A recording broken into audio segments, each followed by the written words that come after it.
देखिए, हम कोई नसीहत नहीं दे रहे, बल्कि हमने उनको उनकी संवैधानिक जिम्मेदारी को याद दिलाया है जो वो भूल चुके हैं।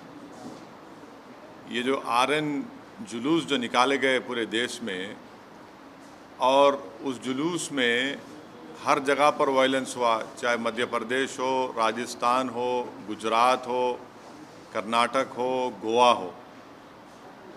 जहाँ जहाँ ये आरएन का जुलूस गया, प्रोसेशन गया, वहाँ पर वायलेंस हुआ।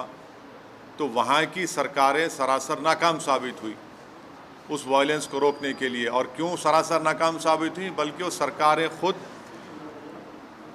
जो अंग्रेज़ी का लफ्ज़ इस्तेमाल करूँगा, कि ये तो जो गड़बड़ हुई वो स्टेट कॉम्प्लिसिट वायलेंस था। स्टेट कॉम्प्लिसिट वायलेंस हुआ है। और आप दंगाइयों को दंगा करने से रोक नहीं सकते। परमिशन जुलूस का देने वाली सरकार, जब आप परमिशन दे रहे हैं तो जिम्मेदारी बीजेपी और जो वहाँ की सरकार है उनकी होनी चाहिए कि कोई वायलेंस ना हो। तो जो भी वायलेंस हुआ आरएन यात्रा या जुलूस में, वो स्टेट कॉम्प्लिसिट वायलेंस है। और दूसरी बात यह है कि पत्थरबाजी हुई, फिर आप घर तोड़ देते हैं मध्य प्रदेश में। किस बुनियाद पे घर तोड़ते भाई आप? ये तो ये जेनीवा कन्वेंशन का वायलेशन है। आपको पकड़ना चाहिए उन लोगों को, अगर करे तो। आप घर किस बुनियाद पे तोड़ रहे हैं भाई? और एक ही कम्युनिटी घर तोड़ रहे हैं आप, क्यों? और आपको कौन ने अख्तियार दिया घर तोड़ने का? चलिएगा, इलीगल है तो नोटिस दीजिए। क्या वही घर इलीगल है? दूसरे घर इलीगल नहीं है। एक ही कम्युनिटी के मध्य प्रदेश में आप घरों को तोड़ते हैं। और जो बच्चे अभी अडल्ट नहीं हुए, 70 बच्चों को आप उनको मारपीट करते हैं। और फिर दुनिया ने वीडियो देखा कि महिलाओं को, ज़ईफ़ महिलाओं को, बुज़ुर्ग महिलाओं को, 70 साल की महिलाओं को आप उनको मार के हाथ और पैर तोड़ देते हैं उनका। पुलिस तोड़ती है उनका, मध्य प्रदेश की पुलिस। ये आप काम कर रहे हैं। राजस्थान में हुआ, क्या कर राजस्थान कांग्रेस सरकार?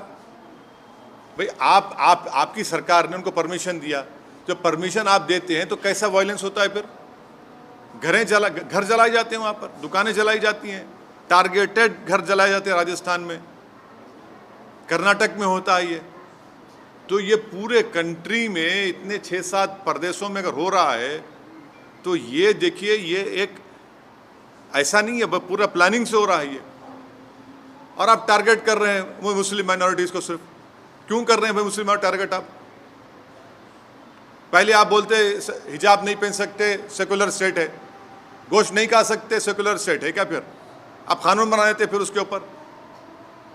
कहाँ पे रुकेगा बात? ये mob lynching, state sponsored violence, अब स्टेट कॉम्प्लिसिट वायलेंस, और संघ परिवार लो इंटेंसिटी वायलेंस कर रही पूरे देश में। ये परफेक्ट कर चुके हैं अपनी चीज़ को। लो इंटेंसिटी वायलेंस करते हैं, यहाँ करो, वहाँ करो, इधर करो। सरकार की जिम्मेदारी बताइए? सरकार की जिम्मेदारी है ही नहीं है। आप सो रहे थे, कैसा दंगा होने दिया आपने? कितने पुलिस वालों को सस्पेंड किया आपने? कितने आईपीएस अफसरों को सस्पेंड किया आपने? इससे बात साबित हो रही कि आपकी पूरी रजामंदी से, जिसको हमने कहा अंग्रेजी का लफ्ज़ स्टेट कॉम्प्लिसिट वायलेंस है, बिहार में होता है। हमारे खिलाफ बातें करते हैं, बकवास करते हैं। कैसे मस्जिद के ऊपर जाकर झंडा लगाते हैं भाई? आप बताइए, कैसे लगाते हैं कोई भी? इसका जिम्मेदार कौन है? मैं हूं जिम्मेदार उसका। तो ये सब चीजें हो रही हैं। सर, करौली में बीजेपी को अरेस्ट करने के एक्सोडस हो रहा है हिंदूज का, और कोई पुलिस वाला कुछ बोल रहा है कि मतलब सर वहाँ पुलिस वाला एडमिट करें कि कैमरा पे गवर्नमेंट का फेलियर होता है इस पर। राजस्थान करौली में जो कुछ हुआ, मध्य प्रदेश में जो कुछ हुआ, गुजरात में आनंद, हिम्मतनगर, खंभाट में जो कुछ हुआ, कर्नाटक में जो कुछ हुआ, गोवा में जो कुछ हुआ, वहाँ की सरकारों की रजामंदी से ये स्टेट कॉम्प्लिसिट वायलेंस हो रहा है। और टारगेट पे कौन है? कौन उस प्रोसेशन का परमिशन देता है? सरकार देती है। तो सरकार जब देती है तो सरकार कैसे वायलेंस होने देती है वहाँ पर? और फिर मध्य प्रदेश में, राजस्थान में घर जलाए जाते हैं, दुकानें जलाई जाती हैं, और मध्य प्रदेश घर तोड़ते हैं। किस बुनियाद पे घर तोड़ेंगे भाई आप? कौन से कानून तहत तोड़ रहे हैं आप? बताओ, कानून बताओ हमको। और आप मासूम बच्चों को 13-14 साल के बच्चों को पकड़ के पीटते हैं, मारते हैं, रोड पर लिटाकर उनको। सर ये बताइए, रामनवमी के दिन जेएनयू में एक ये मटन नहीं खाना या नॉनवेज नहीं, आस्था के लिए आस्था मेरी आस्था नहीं है क्या? मेरी आस्था भी है हिजाब पहनना, मेरी आस्था नहीं है। तो आप एक काम करिए ना, फिर जितना एक्सपोर्ट होता है गोश्त उस दौरान में बैन करिए इंडिया में। मैंने गोश्त का एक्सपोर्ट आप बैन नहीं करेंगे क्योंकि आपको डॉलर मिलते हैं, और वो जो मासूम बेचारा जो दिन में 100 रुपये 200 रुपये कमाता, उसके कारोबार को आप लगाते हैं। आस्था की बुनियाद पर देश चलेगा या संविधान के ऊपर चलेगा? बता दीजिए आप। फिर मेरी आस्था क्या क्या होगा बताइए? मेरी आस्था भी है रमजान है, फिर शराब की दुकानें क्यों खुली पड़ी हुई है? क्या देश संविधान से चलेगा या आस्था पे चलेगा आप? यानी आपकी आस्था सबसे इंपॉर्टेंट है और दूसरों की आस्था क्या भाड़ में जाए? आपने हिजाब की बात की तो कहा नहीं भाई यूनिफॉर्म है, फिर यहाँ पर यूनिवर्सिटी में क्या गोश्त खाना क्या आस्था आ गया? कहाँ से देश कौन सी राह पे जा रहा है? बीजेपी को, संघ परिवार को हम शुरू से कह रहे हैं कि जिस राह पे आप इस देश को लेकर जा रहे हैं इससे देश कमजोर हो रहा है, देश कमजोर हो रहा है। ये सरकार की जिम्मेदारी है। तो आरएसएस कहाँ से सर? आप हाँ, आप आरएसएस को नहीं जानते, हम जानते हैं ना। आरएसएस का स्टेट वायलेंस बोल रहे हैं। आपको हम बोलेंगे किताब पढ़ो। We our nationhood defined, bunch of thoughts, ये 2 किताबें आप पढ़ लो जिसमें आरएसएस के उस वक्त के सर संचालक खुद कह रहे हैं कि जब जुलूस निकलता था तो मैं बाजा बजाता था बोल के।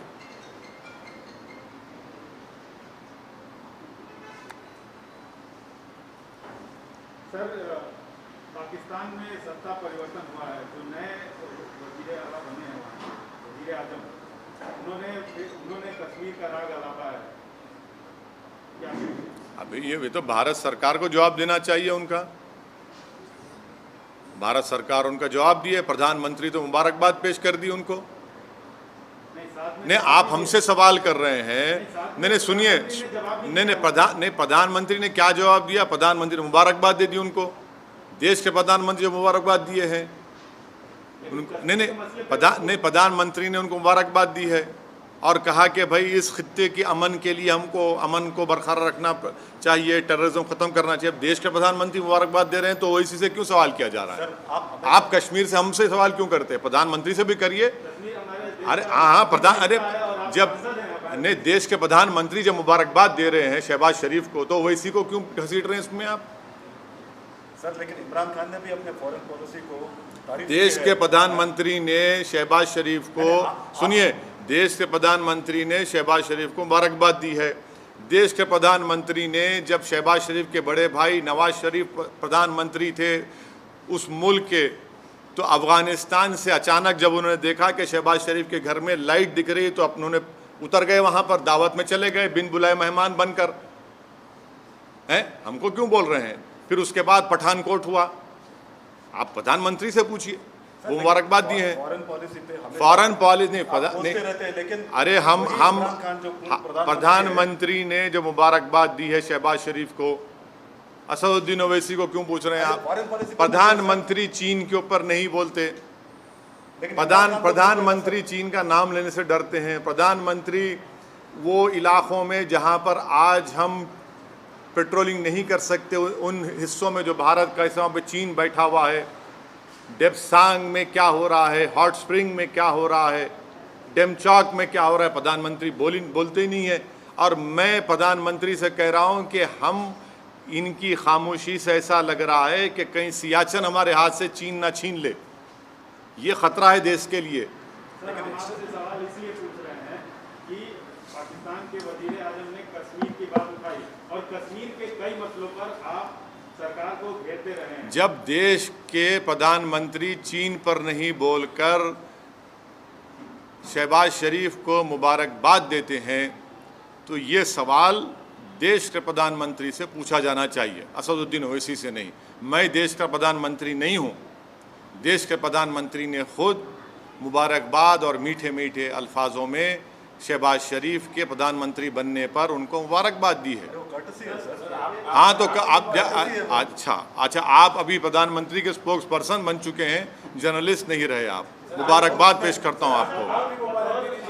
तो देखिए, ये सवाल करने का मतलब ये है कि मैं अपनी देशभक्ति को साबित करूं, और प्रधानमंत्री जब शहबाज शरीफ को मुबारकबाद देते हैं उसका क्या बोलेंगे आप? आपकी जबान चुप हो जाती है। आपको उल्टा सवाल करना चाहिए प्रधानमंत्री से, बीजेपी से। दूसरे मुल्क का वजीर आजम हमारे कश्मीर के बारे में बात उनके सुनिए, उनके उस बयान के बाद ही मेरे देश के प्रधानमंत्री ने शहबाज शरीफ को मुबारकबाद दी है। हाँ, देश के प्रधानमंत्री दे दिए ना, देश के प्रधानमंत्री दे दिए, शहबाज शरीफ को मुबारकबाद दे दिए। अब नहीं मालूम, हो सकता है घर में दावत है, चले भी जाएंगे, क्योंकि जब नवाज शरीफ के पास गए थे खाना खाने। कश्मीर वाले मुद्दे पे आप क्या कहेंगे सर? क्या कहेंगे हम तो शुरू से कह रहे हैं कि 370 हटाना एक कॉन्स्टिट्यूशनल ब्रीच था। बोलिए आशीष साहब। Sir, 2014 onwards, we have witnessed more justice kind of incident, which witnessed more lynching several of certain persons who are yet to proven guilty or accused in court. You see, this is clearly a state complicit violence, number one. Secondly, this is a collective punishment being given to one particular community. Third, this is a grave violation of Geneva Convention. Fourth, under what law the government of Madhya Pradesh has demolished houses of the Muslim community. Fifth, if they were illegally built, you cannot arbitrarily demolish any house. You have to give a notice. Sixth, you can regularize those houses. Seventh, it clearly shows their biased attitude of the Madhya Pradesh BJP's chief minister and his government towards the Muslim minority, because it is a state complicit violence. Earlier it was state sponsored, then it was mob lynching, now it is state complicit violence, and they have failed in protecting the properties and the life of a particular Muslim minority community. And the last point which I want the people of India to remember, how is it that the old Muslim women were assaulted? 70-year-old Muslim women, their elbows were broken, their heads were smashed. Who did this? It is a Madhya Pradesh police. What justification does the BJP government has towards this attitude? Almost similar kind of violence we have witnessed in Rajasthan also. Yes, it is. Yes, in what has happened in Rajasthan, Karoli is equally condemnable. Targeted violence has taken place. The Congress government of Rajasthan has supported this state complicit violence. They were the ones who gave the procession permission for RN procession. It is their responsibility, constitutional responsibility, to protect life and limb and to maintain peace, which the Congress government has utterly failed. And it is their responsibility, and whatever violence has taken place, it is the responsibility of Rajasthan-led Ashok Gehlot government. Jharkhand also witnessed such a similar. Yes, not only Jharkhand, even Karnataka, even Goa, even Karnataka. This RN procession permissions were given by the respective state governments, and they have utterly failed in controlling and stopping this violence. There are certain states where we are expecting those states are going for assembly polls. That is not the issue. The issue is that you have to discharge your constitutional responsibility, which these respective state governments have completely failed. This is what I call state complicit violence. And once again, the Muslim community has been targeted in what happened in all these states in this RN procession. Sir, Shivraj Singh Chouhan ने bulldozers चलवाए, आप कह रहे हैं Muslim community को target कर रहे हैं क्या? बिल्कुल। कौन से कानून के तहत आप बुलडोजर चला रहे हैं बताइए? इलीगल कब्जा था तो आप नोटिस क्यों नहीं देते? क्या इलीगल कब्जा सिर्फ मुसलमानों का है, दूसरे लोगों का इलीगल कब्जा नहीं है? बड़े बड़े जो बिल्डिंग खड़ी हुई हैं, चाहे किसी भी हो, उसका नहीं है। अगर आप इलीगल है तो आप नोटिस दो उनको या रेगुलाइज करो उनको। सर, आपको एक गरीब का टीन का शेड तोड़कर आपको कौन सी खुशी मिल रही है? ये तो सैडिस्टिक प्लेजर ले रहे हैं आप इन चीजों को कर आप मॉब रूल कर रहे हैं आप। BJP is calling it as exodus. What do you want to say? BJP Which is calling it as a where Rajasthan and what happened to the violence? If exodus is happening, then what is the Congress led Ashok Gehlot government doing? How is it that targeted shops were targeted and they were burned? I can show you videos of targeted burning of shops in Rajasthan, Karoli. It is the completely that government has failed in controlling the violence, and the Sangh Parivar has mastered this art of low intensity violence.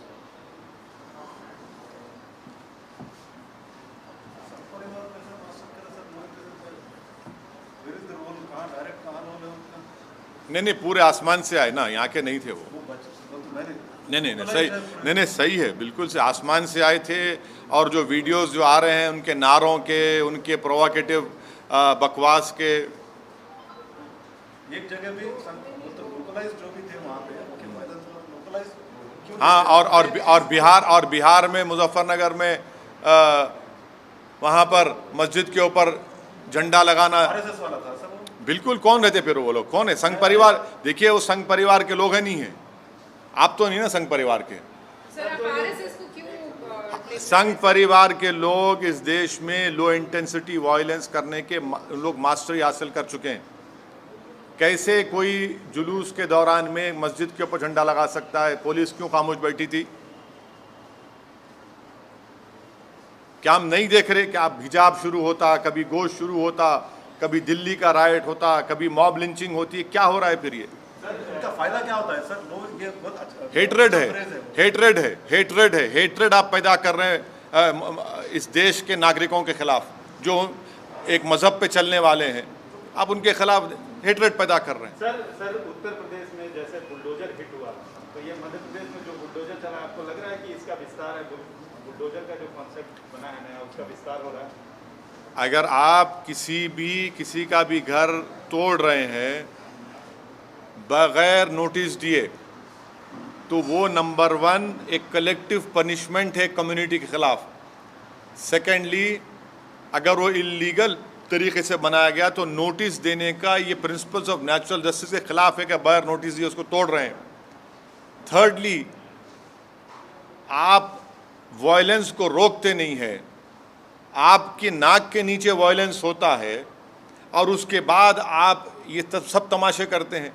तो ये घर को तोड़ना कौन से कानून के तोड़ रहे हैं घर? बताइए आप। नहीं मैं दूसरा नहीं, मैं आपको कानून की संविधान की बात कर रहा हूँ। आप कौन से कानून के घर को तोड़ रहे हैं? बताइए हमको। बगैर नोटिस दिए आप, ये तो जेनीवा कन्वेंशन के खिलाफ है। वो आपकी बात सही है सर। नहीं मैं सही बोलता हूँ ना, गलत कब बोला हूँ मैं? वो एक मानसिकता जो जैसे बुलडोजर जो यूपी चुनाव में हिट हुआ, तो एक तरह से अप्रूवल मिल गया कि हाँ इस तरह से। मध्य प्रदेश में आप जो आरएन प्रोसेशन में जो वायलेंस हुआ उसी पर स्टिक करिए। मध्य प्रदेश में जो घर तोड़े गए मुस्लिम समाज के, वो कौन से कानून के तहत शिवराज सिंह चौहान बीजेपी ने तोड़े? बताओ हमको। आपने क्यों परमिशन दिया जब आप वायलेंस को कंट्रोल नहीं कर सकते? अगर वो इलीगल थे तो नोटिस क्यों नहीं देते आप अपनी नाकामी को छुपाने के लिए, आप अपने स्टेट कॉम्प्लिसिट वायलेंस को छुपाने के लिए आप एक कलेक्टिव पनिशमेंट मुस्लिम समुदाय को दे रहे हैं। ये जेनीवा कन्वेंशन के खिलाफ है, ये इंसानियत के खिलाफ है, प्रिंसिपल्स ऑफ नेचुरल जस्टिस के खिलाफ है। इसको हर उस शख्स को जो संविधान पर भरोसा करता, यकीन करता, उसको कंडेम करने की जरूरत है इस हरकत को। आपने मध्य प्रदेश में 70-75 साल की मुस्लिम महिलाओं को सर फोड़े हैं, उनके हाथ पैर तोड़ दिया आपने। 13-14 साल के बच्चों को रोड पर लिटाकर आपने उनको पीटा। ये आपका गवर्नेंस है।